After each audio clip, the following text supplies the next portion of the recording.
Salam sejahtera Malaysia. Denyut nadi suara rakyat bergema di channel ini. Sebelum kita mulakan berita pada hari ini, jangan lupa tekan butang subscribe, like dan share. Sila tinggalkan komen anda. Denyut nadi suara rakyat terus bergema di channel ini. Salam sejahtera Malaysia. Denyut nadi suara rakyat bergema di channel ini. Sekali lagi saya ingin ucapkan bilion terima kasih kepada semua yang sudah tekan butang subscribe, like dan share. Dan special terima kasih kepada yang sudah tekan butang join menjadi member di dalam channel ini. Saya mohon bantuan daripada anda semua untuk tekan butang subscribe kerana ianya percuma.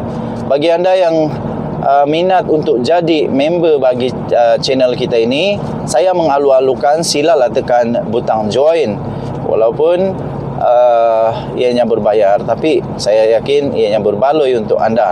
Sebab bermula pada tahun hadapan saya ingin umumkan bahawa channel kita akan mula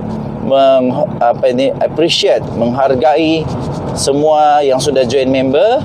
Kita akan hasilkan stiker, kita akan hasilkan merchandise, kita akan hasilkan goodies, dan kita akan agih-agihkan secara percuma kepada semua member yang terpilih. Okey, jadi kerana itu anda boleh tekan butang join sebagai member di dalam channel ini. Okey, baik. Saya mohon tekan butang subscribe.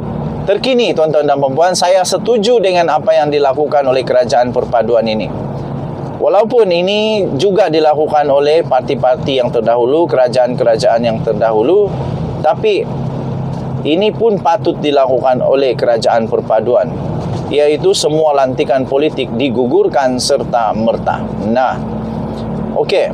Jadi saya harap selepas ini lantikan-lantikan politik ini, kalau masih ada, lantiklah mereka yang memang ada kredibiliti, boleh buat kerja. Mesti ada kelayakan. Jangan main lantik saja kerana rasa terhutang budi kah, terhutang bodi kah, terhutang kah, terhutang duit kah. Jangan lantik kerana itu saja, tapi lantiklah mereka yang betul-betul boleh bekerja. Nah, di sini juga dengan pemecatan ataupun pengguguran lantikan-lantikan politik ini, kita akan dapat lihat bagaimana kerajaan perpaduan pimpinan Datuk Seri Anwar Ibrahim ini, kita akan dapat lihat bagaimana beliau akan membedah siasat, buat satu bedah siasat kepada jabatan-jabatan di bawah lantikan politik ini.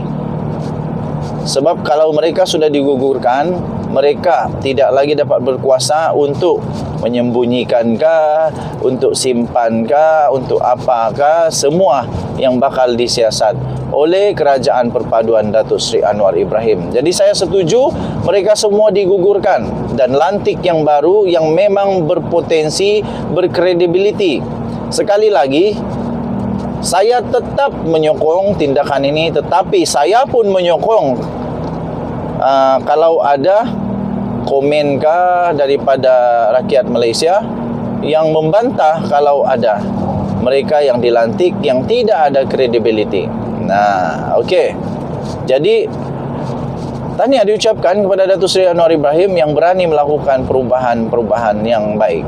Kontrak semua pengerusi dan ahli lembaga yang telah dibuat melalui pelantikan politik dalam firma dan badan-badan yang berkaitan dengan kerajaan akan ditamatkan berkuat kuasa serta merta. Nah, ini terbaik. Dalam message teks kepada Malaysia Kini petang ini, seorang menteri mengesahkan keputusan jemaah menteri itu. Katanya benar. Jawab menteri itu ringkas ketika diminta mengulas laporan sebuah portal yang memetik surat Ketua Setiausaha Negara Muhammad Zuki Ali berhubung perkara berkenaan.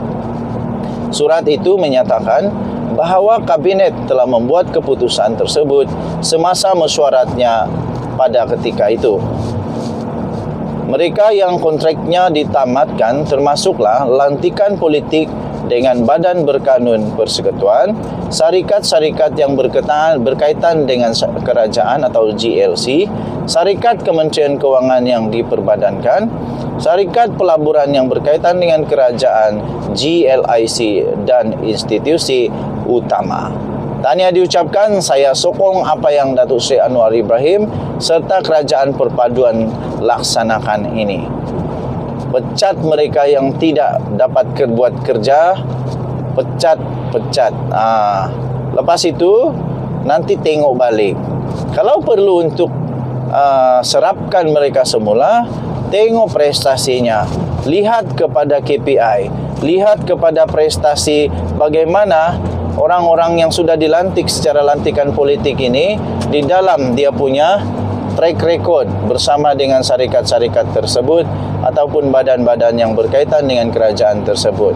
Kalau mereka layak untuk disenaraikan semula, kenapa tidak untuk disenaraikan semula? Senaraikan semula mereka yang layak, tetapi buang serta-merta. Jangan buat semak lagi, bikin pening kepala apabila yang dilantik tak dapat perform, tak dapat deliver. Itu bikin kepening kepala Perdana Menteri saja. Nanti asik-asik kena jawab saja. Begitu juga dengan menteri-menteri. Ketika membuat lantikan, kalau perlu membuat lantikan secara lantikan politik, pastikan yang dilantik itu memang ada credibility, memang ada kelayakan.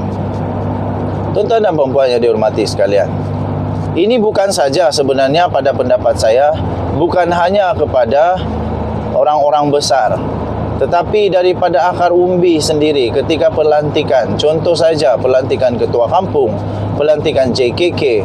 Ini mungkin bukan di parlimen, mungkin di adun, tapi boleh dimulakan di parlimen. Pegawai-pegawai yang bukan pegawai besar-besaran perlu dilantik berdasarkan kepada kriteria-kriteria yang kelulusan. Tengok kepada track record mereka. Okey, contoh saja saya ambil kembali kepada walaupun kecil, iaitu JKK dan ketua kampung, PJKK dan ketua kampung.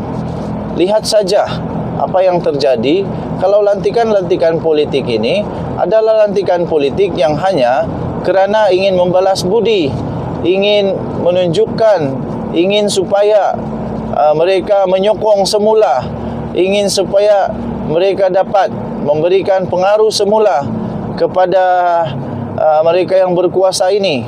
Apa yang terjadi ialah pastinya tidak dapat melaksanakan tugas kalau tidak ada credibility.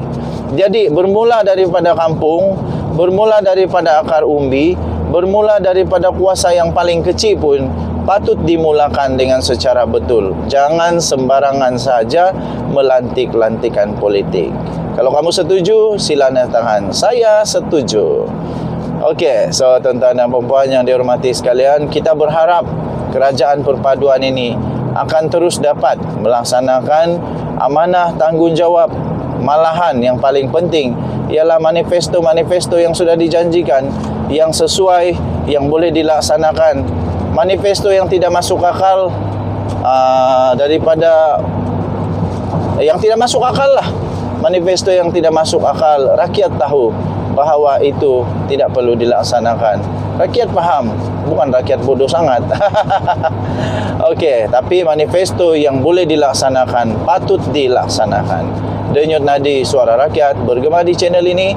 Malaysia kita punya, cintai Malaysiaku, kita jaga kita. Jangan lupa untuk tekan butang subscribe, like dan share. Kita jumpa lagi. Bye-bye.